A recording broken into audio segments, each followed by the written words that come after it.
organizations in the World Church. He has served at various levels, including as an assistant to presidents at local conferences, the North American Division, and the General Conference. During his tenure at the GC, he held several significant responsibilities, such as Undersecretary, Associate Director of Stewardship, and Assistant to the President for Adventist Possibility Ministries. Notably, Pastor Evans played a pivotal role in establishing crucial initiatives like Adventist Deaf Ministries International and broader Adventist Possibility Ministries, encompassing support for orphans and vulnerable children. Esteemed guests, let us now give our full attention to our first plenary speaker this morning, Pastor Larry Evans. Good morning. It's really, really special for me to be here. And a special thanks to the planning committee for the surprise invitation. I didn't know about this until just a few days ago. So it's very special. And this ministry is part of my DNA. It's what I live still, even after retiring. So it's very special for me to be here. It's not the first time I was in Thailand, though. In 2002, I was a conference president, and a group of us presidents from our union, where I was at the time, came to Phnom Penh. We landed in a monsoon, and we got off the airplane and into the terminal, and there were some Army officers talking about a military coup that was coming. And I said, I didn't even know what that was. And long story short, it was the first time I ever heard machine gun fire and cannon fire. We looked at the tower later, the airplane tower, the airport, and it had holes or pockets where machine gun fire had hit it when we were gone, and we were evacuated by the Red Cross. So as I was talking to someone just a little bit ago, they said, we hope you'll have a more peaceful time this time, and I do too. And I can affirm that it's been that way. And some of the visits that we had planned before, we were not able to do. Transitioning from one leader to another is sometimes awkward. But I am so pleased with Pastor Doug taking my place. Pastor Doug is the right man at the right time for the right job. Both of us have had some similar experiences so that it really ties in together. We're both from the northwest part of the United States. We're both church planters, and both of us have a strong passion for mission. And so that had bound our hearts together. We remain very good friends, and I appreciate so much for that. And as I look at this group, I find a lot of new leaders. I knew all the leaders when I was in that position, but so much has changed. But you know what? That's good. It shows that the movement is going forward. So I'm very thankful for that. And I'm very thankful for Oratai and Doug pulling together the children's ministry and possibility ministries, because they really are linked. And that's why we really don't have a special department for possibility ministries. At least we didn't when I was there. And because possibility ministries needs to be part of all departments of the church. So we're happy for that. But we do believe, and I'm very thankful, that we have a special emphasis, and that's what a presidential initiative at the General Conference was all about. So I'm going to share from you, and I've told them to pull my plug when time comes, because I can talk about this. I do wherever I am. I teach a Sabbath school class, and they can tell you that they've heard about possibility ministries. So I've focused on my part on this idea of the scripture text that has been chosen for our conference.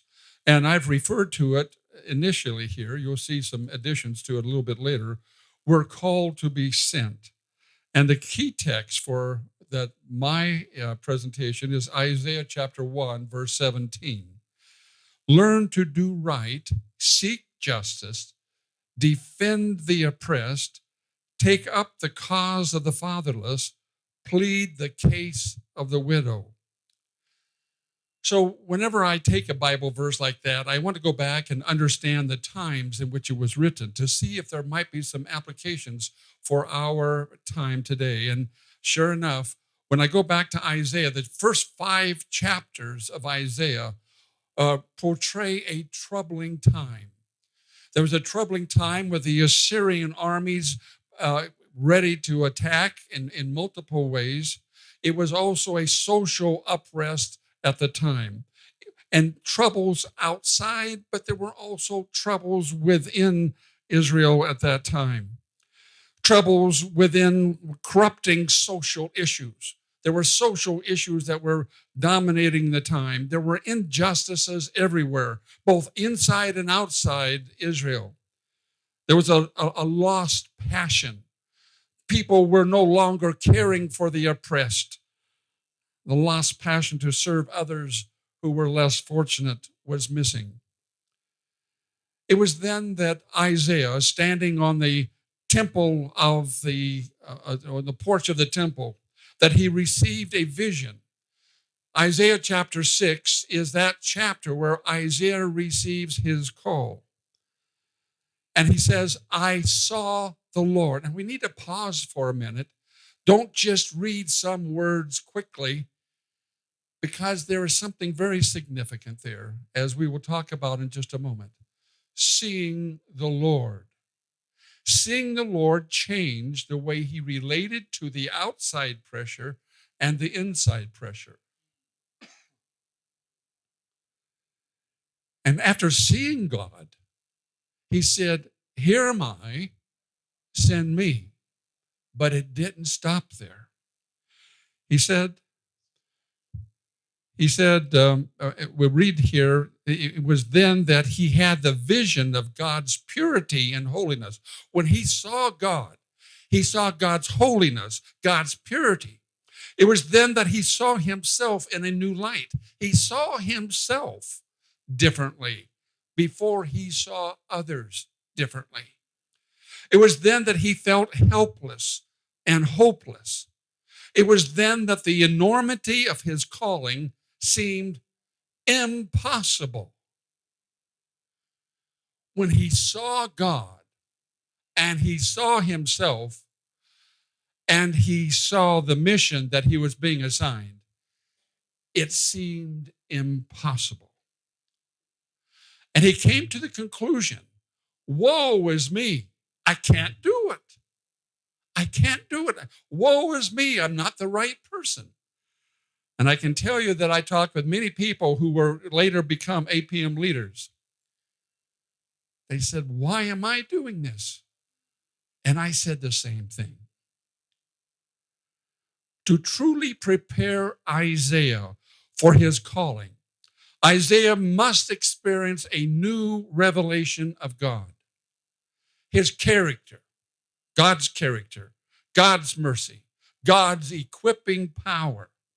It was then that Isaiah could comprehend the strength and the depth of his own calling. It was then that he began to realize that the God who called was the God who enabled. And out of that flowed one key word. Because out of a humble man comes the word gratitude. What I do out of gratitude, not because I'm qualified, not because I think I'm great. I do it because God is great, and I serve out of a sense of gratitude. His calling began to sensitize him to the unjust treatment of the vulnerable. He could not be quiet. He had to move forward. Isaiah 1:17 links doing right in seeking justice with taking up the cause of the fatherless and the widow. Apostasy had led to the distorted value and dignity of the vulnerable. This is so key. This is a central turning point with Adventist Possibility Ministries. If we don't grasp this, we're just another name on the list of things to do. Apostasy led to the distorted value and dignity of the vulnerable. A revelation of God brought to light the need for reformation.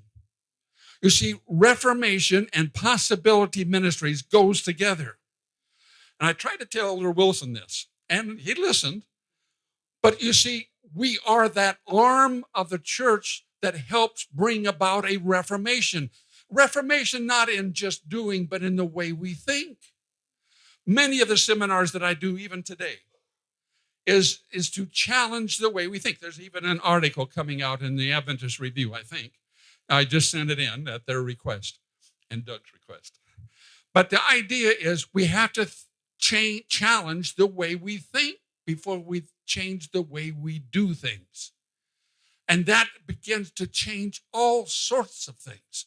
It changes the way I look at myself. It changes the way I look at other people. It changes the way I look at other leaders.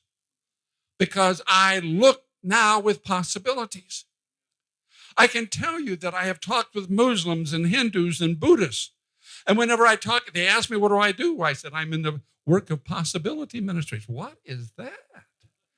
And you realize that's one of the reasons why we have the name. Because people say, that doesn't sound normal.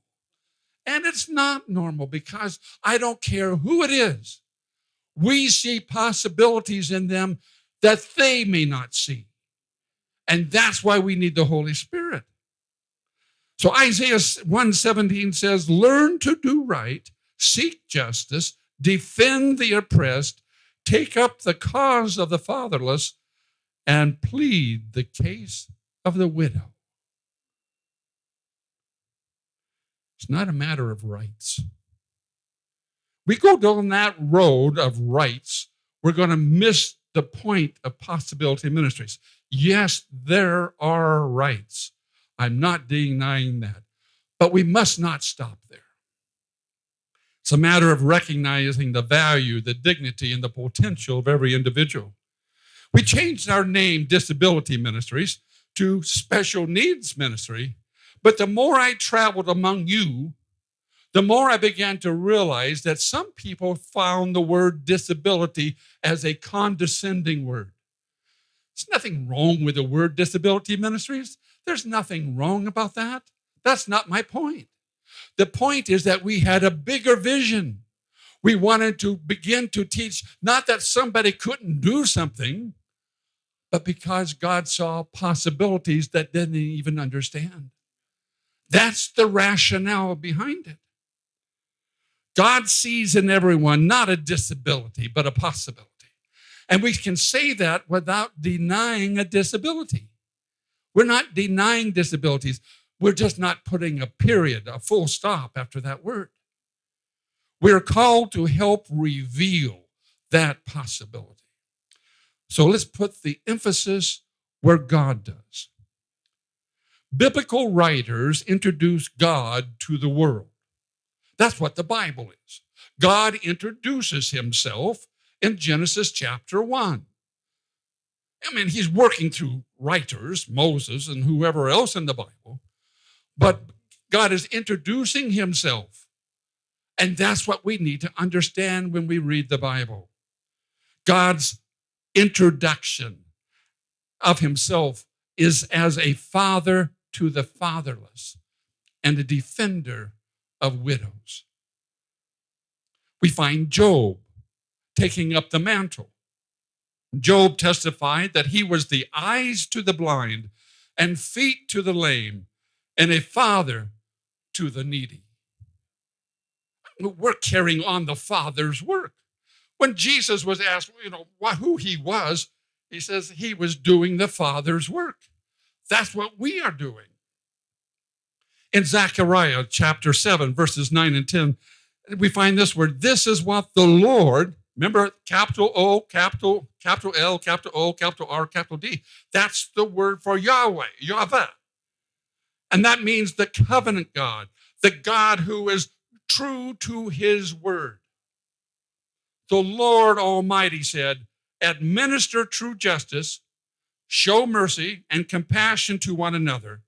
Do not oppress the widow or the fatherless, the foreigner or the poor. This is often referred to as the quartet of the vulnerable, because we find that quartet mentioned throughout Scripture. They become symbolic of the marginalized, those who have been pushed aside. Proverbs chapter 3, Proverbs 31, verses 8 and 9 is a key passage for me because it says something. We'll talk about that in a moment. Speak up for those who cannot speak for themselves, for the rights of all who are destitute. Speak up and judge fairly. Defend the rights of the poor and the needy. The purpose of Isaiah chapters 1 through 5 is to underscore the need for repentance, a change of heart among God's own people.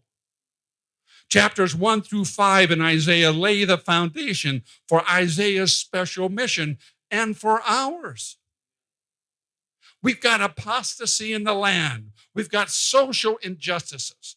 And some people think that because it's a political issue, we can't speak up for it. Excuse me?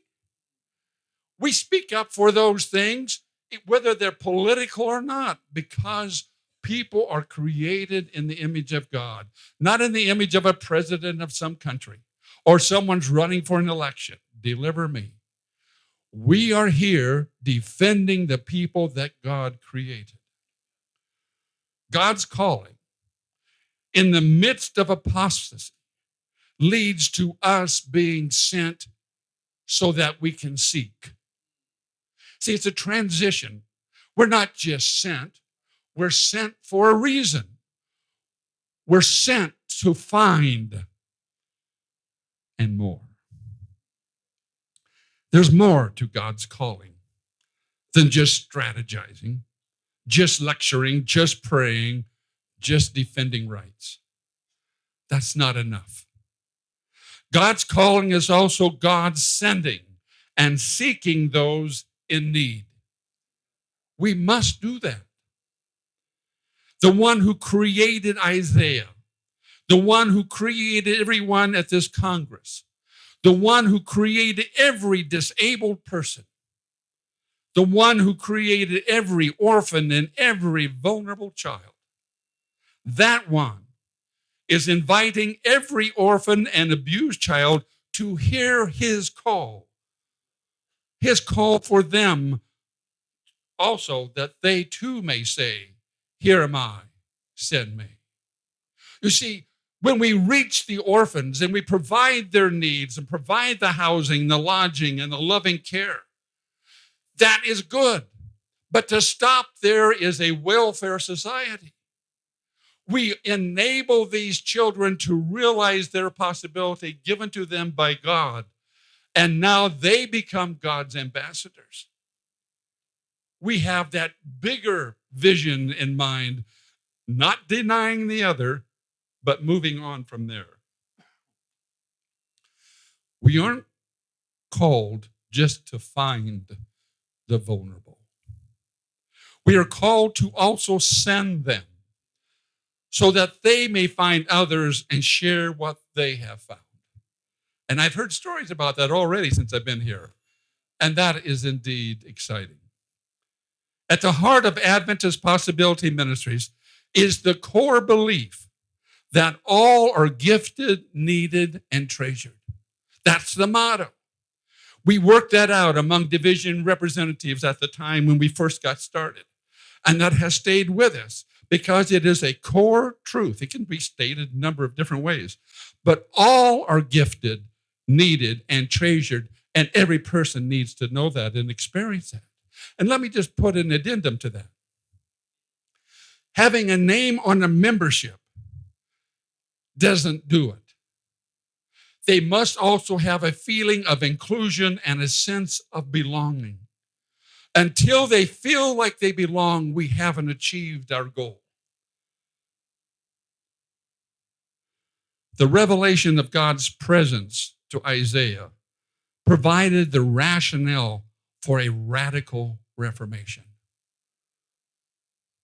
I find myself, even in my prayers in churches or wherever I am, I find myself dwelling more and more on that thought of God's presence. That's such a holy thing. It's almost scary to say or humbling to say. To think that God's presence could be with us in a ministry, in a Congress, do we realize what a privilege that is? We also need that, don't we? Not just the world, but we need that. And as teachers, we also become learners. I'm working right now. When I moved to the place where I retired, I said, what kind of work can I do that would be closest to Possibility Ministries? Because where I am, they don't even know what Possibility Ministries is. Deliver me. But I said, what can I do? And so I volunteered to work at a community service center, and now I'm the chaplain there, and I do what's called intake. Every person who comes in to get their food and clothing, and we get about between 50 and 60 every day that we're serving. And I am able to talk with them individually. There are atheists, there are homosexuals, there are people living together that are not married. It's a wonderful experience for me because now I become a learner. They're teaching me what their needs are. What is it that they need? What can I offer to help them? I was talking to one young lady, probably she's single. She's probably in her mid-30s. And I began talking about the possibilities and what she can do. She says, you're going to make me cry. Why? Because she had been put down. I suppose she's had a lot of different lovers. She's put down. And now someone is talking about possibilities that they see in her. I hardly even knew her. But that's what God does. If we are willing to learn, God can teach us and others too. And there's this famous statement. This is a pivotal statement as to how we began our Possibility Ministries. Volume 3, Testimonies, page 511. I saw that it is in the providence of God that widows and orphans, the blind, the deaf, the lame, and persons afflicted in a variety of ways have been placed in close Christian relationship to his church. Now, if you're really careful, you read that and you see where we got the 7 ministries for Possibility Ministries. That's where we got it. It is to prove his people and develop their true character. So they are our teachers. Ellen White is telling us these 7 or more groups, these are the individuals who are going to teach you what is needed in your character development. And then she goes on. Angels of God are watching to see how we treat these persons who need our sympathy, love, and disinterested benevolence.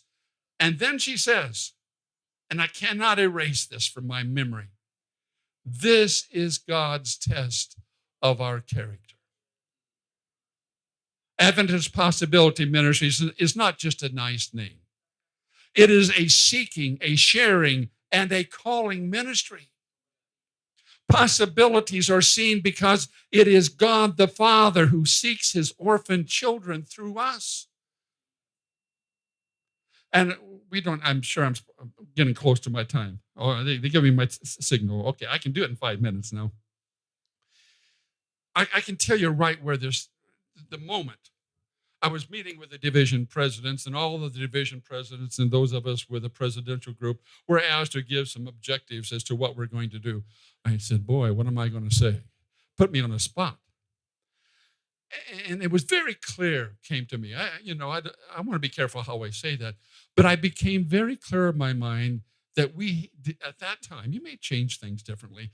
Doug is a great leader, and he'll lead in no doubt new ways, and that's good, actually. But at that time, we saw a 3A strategy. We've adopted this 3A strategy in our community service center, and I think it's very helpful. We had a cultural show here today. Why is that important? Just to entertain us?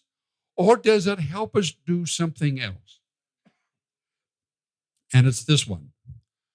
We have to raise the awareness. We need to understand the people. unless we understand the orphans, the widows, those with mental challenges, those with physical difficulties, those who are deaf, those who are caregiving, all of them. Unless we understand them, become aware of their needs, we're going to be developing strategies that are for us more than for them. But that's not all. The second A in that 3A strategy is that of acceptance. Learning to accept people doesn't mean you have to agree with them. Learning to accept people says, you are God's child, I'm God's child. There is a bond that holds us together. That doesn't mean compromise, but it does mean a growth and a movement. And thirdly, it is then that we develop action plans. Action plans based on our understanding, based on our acceptance of the person. It is then that we can move forward. And so we have been called to become. We have been called to be sent. We have been called to seek. And we've been called to disciple. That's what Isaiah was done. That calling Isaiah felt as he stood on the temple in the presence of God. It changed him. And we should remember that no child should ever be left behind. For those of you who want to understand what we did some time ago, we developed a course, a free online course called Adventist Learning Community. It's an online free course. Look up Adventist Possibility Ministries, a people-centered approach at that website. We used it for training. A lot of hours were developed in that. So that's just an idea. But thank you. May God continue to bless you. And I pray for our two leaders here as they carry the vision forward.